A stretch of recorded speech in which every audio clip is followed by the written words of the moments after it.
जय श्री कृष्ण माऊली. कसे आहात? छान आहात ना? आपण 6 महिन्यापूर्वी संत तुकाराम महाराज हरिपाठातले अभंग अर्थनिरूपण केलेले आहेत. पण काही कारणास्तव आता ते बंद होते, पण आता परत चालू करण्यात आलेले आहेत माऊली. आणि आपण नक्की बघावं कसे आहेत अभंग आणि त्याचा अर्थ काय आहे हा आपण समजून घ्यावा. संत तुकाराम महाराज आपल्याला सोप्या भाषेत सांगत आहेत, अरे गड्यांनो, तुम्ही सोनं देऊ नका, तुम्ही नाणं देऊ नका, तुम्ही पैसा लागत नाही, नाही चांदी लागत नाही, सोनं लागत नाही, हिरे मालिक मोती काहीच लागत नाही माझ्या भगवंताला. तो भावाचा भुकेला आहे असं संत तुकाराम महाराज म्हणतात. पुंजू नारायण शब्दाचे सुमने मंत्र पुष्पतेने वाहिले. संत तुकाराम महाराज म्हणतात, भगवंताची पूजा कशी करावी? शब्दाचे सुमने करा, म्हणजे फुलं वहा आणि मंत्र हेच पुष्प समजा आणि हे भगवंताला अर्पण करा. तो भगवंत काही मागत नाही बरं. म्हणून सोप्यात सोपं सांगितलेलं आहे तुम्हाला. तुम्ही लाख मोलाची कमाई केली तरी पण तो भगवंत त्याच्यातला 1 रुपया मागत नाही. दान धर्म जर केलं तर हे आपल्याला सोबत येतं माऊली. पण भगवंत म्हणत नाही, भक्ती प्रेमा विन ज्ञान नको देवा, अभिमान नित्य नवा तया माझी. अरे भक्ती आणि प्रेम अर्पण कर मला नकोय काही. काही असे माऊली फसवतात भगवंताला. काय सांगावं? एक मनुष्य भगवंताकडे गेला आणि सांगितलं, हे देवा, मला जर मूल झालं ना तर मी सोन्याचं अंगड टोपरं वाहीन. आणि त्यांनी माऊली असं फसवलं भगवंताला. काय सांगू? मूल झाल्याच्या नंतर त्याचं नाव सोन्या ठेवलं आणि त्याचं मळकटलेलं अंगड टोपरं भगवंताला वाहिलं. असं नका हो. अहो, त्या भगवंताने आपल्याला हा नर देह दिलेला आहे. 84 लाख योनी फिरून आपल्याला हा नर देह भेटलेला आहे. आणि हा असाच वाया दौडायचा का? हे आपलं आपण ठरवावं बरं का. आणि एका येवनीत कोटी फेरे आहेत. एक येवनी कोटी फेरा मग लागे वारा मनुष्याचा. म्हणून संत तुकाराम महाराज म्हणतात, अरे हा नर देह एकदाच येतो, हा असाच दौडू नका. म्हणून माझ्या भगवंताला फक्त तुम्ही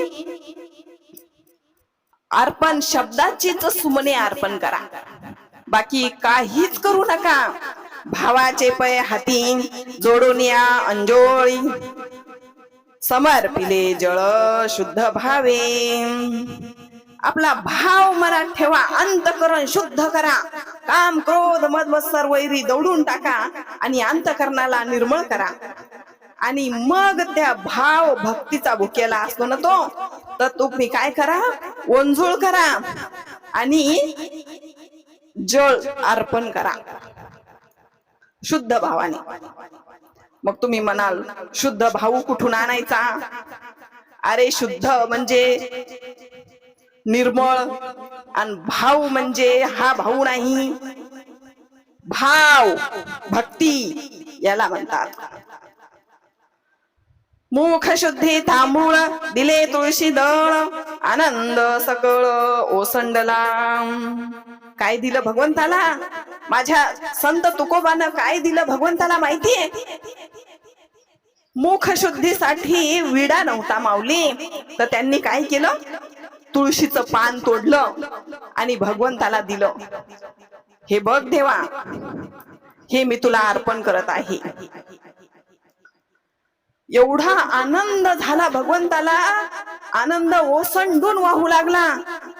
कारण माझ्या तुकोबाच्या मनात भाव तसा होता. संसाराची राख रांगोळी केली आणि भगवंतावर विश्वास ठेवला. तुळशीच्या पानाचं काय महत्व सांगावं माऊली. सत्यभामेला एकदा असं वाटलं की परमेश्वर जन्मोजन्मी मला पती मिळाला पाहिजे. मग नारदाला विचारलं, विचारावं तरी कोणाला? म्हणून संताला शरण गेलं पाहिजे. कोणाला? संत. मग नारदाकडे सत्यभामेने प्रश्न केला, नारदा, अहो तुम्ही सतत नारायण नारायण नारायण म्हणता, तर मला पण एक प्रश्न पडलेला आहे का जन्मोजन्मी मला भगवंत पती मिळाला पाहिजे, श्रीकृष्ण परमात्मा, याच्यावर काय उपाय आहे हो? नारद म्हणाले, आता या सत्यभामेला सांगावं तरी काय? म्हणून नारदानी काय सांगितलं माहितीये? कृष्णाला दान दे, तुला जन्मोजन्मी कृष्णपती मिळेल. वेडी सत्यभामा तिने खरंच नारदाला दान दिला. कोण घेईल हो दान? नारद म्हणाले, मी घेतो ना. नारदाला श्रीकृष्ण परमात्मा दान दिले. आता भक्ताला काय हवा आहे? भक्ताला देव हवा असतो आणि देवाला भक्त. तसे नारद भक्त आहेत. सत्यभामेला नाही समजलं. मग नारद म्हणाले, आता तू मला दान दिलेलं आहेस, आता भगवंत माझ्या सोबत येणार, तिन्ही लोकात भ्रमण करण्याकरिता मी भगवंताला घेऊन जाणार. हातात विना दिला भगवंताच्या आणि सांगितलं, चला.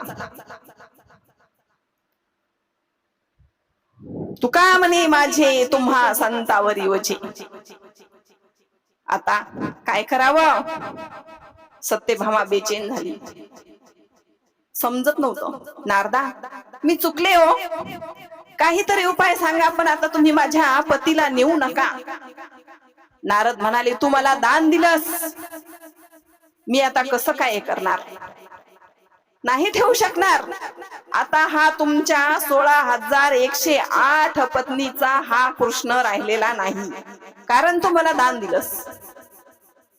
सर्व पत्न्या जमा झालेल्या आहेत आणि नारदाला भांडू लागल्या. नारदा, तुम्हाला कृष्ण दान कोणी दिला? नारदाने सांगितलं, सत्यभामेने. आम्ही तर दिला नाही ना, मग आमचा हक्क आहे. पण नारद म्हणाले, मी स्वतः दान घेतले, काय करावं? सत्यभामा म्हणाली, मी तुम्हाला कृष्णाच्या वजना एवढं सोनं दान करते, पण मला माझा पती वापस द्या. नारद म्हणाले, ठीक आहे. ब्रह्मांडाचा मालक, 3 जगाचा धनी, आणि त्याचं वजन कोण तोलू शकेल हो? कितीही सोनं नाणं असल, कितीही धन संपत्ती असल, तरी पण माझ्या भगवंताला कोण तुलना करणार आहे माझ्या भगवंताची? पण वेडी सत्यभामा मात्र तुलना करायला निघलेली आहे. एका पारड्यात भगवंताला ठेवला आणि एक पारड सोन्याने भरून टाकत होती. माझा भगवंत का त्या सोन्या एवढा हे आहे? नाही नाही नाही. आओ, ताळाला मेळ न लागू देणारा, काळाला मेळ न लागू देणारा माझा भगवंत. किती किती ऋषी मुनी तप करतात, हजारो वर्ष तप करतात, जटा वाढवतात, भस्म लावतात, त्यांना माझा भगवंत मिळालेला नाही. आणि ह्या सत्यभामेला सोन्याच्या भारावर भगवंत मिळेल? नाही नाही. कंटाळी सत्यभामा सर्व द्वारकेमध्ये सोनं नाणं आणलं. सोन्याची द्वारका होती माऊली, तर त्याच्यात सोन्याला काय तोटा?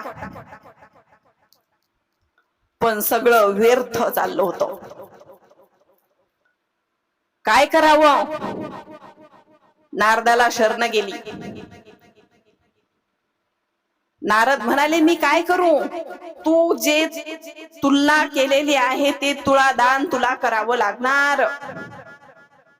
माऊली, भगवंताला जर ओस करायचा असेल ना, भगवंताला आपल्या स्वाधीन, आपल्या जर हृदयात बसवायचा असेल, तर भक्ताला शरण जावं लागतं. आणि भक्त कोण आहे? रुक्मिणी. रुक्मिणी एक भक्त आहे. हे जे संसारिक लोक सांगतात ना 16,108 पत्न्या वगैरे, हे काही नाही. भक्ती आणि देव, भक्त आणि देव एवढंच आहे माऊली. देव भक्त दोन्ही एक रूप झाले, मुळीचे संचले जैसे तैसे.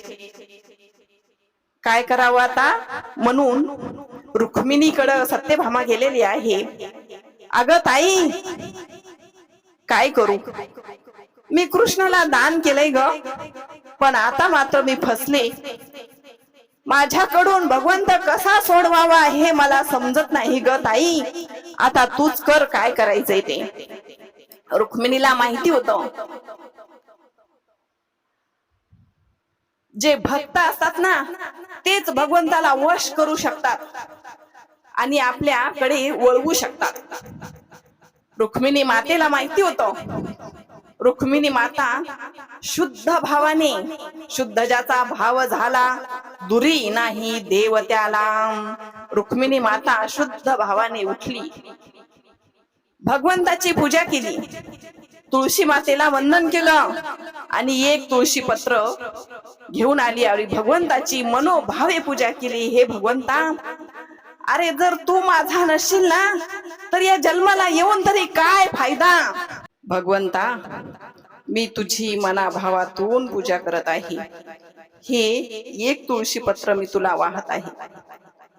ह्याच्यावर प्रसन्न होऊन माझी खरी जर भक्ती असेल ना देवा, तर तू ह्या तुळशी पत्रामुळेच तुझं पारड वरती जाईल आणि सोन्याचं खाली येईल. खास माझी भक्ती असेल तर. आणि माझी भक्ती जर नसेल ना देवा, तर मी तुझी पत्नी होऊन तरी फायदा काय झाला माझा. अरे जन्मोजन्मी मी तुझ्या सोबत आहे. मी भक्ती आणि तू देव असं मानलं जातं. मग माझ्या भक्तीला डब्बा लावू नकोस बरं. आणि जर असं झालं तर पुन्हा जन्म घेईन, पुन्हा मरेल, पुन्हा जन्म घेईन, पुन्हा मरेल, पण तुझीच भक्ती करणार आणि तुझीच चरण सेवा मी साधणार. असं रुक्मिणीच्या मनातले भाव भगवंताने ओळखले आणि भगवंताचं पारड मात्र वरती गेलं आणि ते तुळशी पत्र, ते सोन्याचं जे पारड होतं ते खालती आलं. ह्याला म्हणतात भक्ती. तुकोबाराय म्हणतात, तुका म्हणे आता उरले नाही, नामाविन काही बोलावया.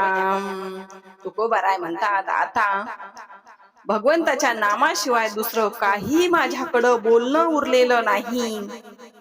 तुम्ही काही जरी विचारलं तर मी भगवंताचं नामस्मरण करा, भगवंताची भक्ती करा हेच सांगेन. आणि जर संसाराच्या गप्पा करायच्या असेल तर माझ्याकडे येऊ नका. ते औषध माझ्याकडे नाही. माझ्याकडे काय आहे? फक्त नाम, भगवंताचं गुणगान. जर तुम्हाला पाहिजे असेल तर माझ्याकडे या. भगवंताचं नामस्मरण हेच माझ्याकडे आहे, बाकी दुसरं काही नाही.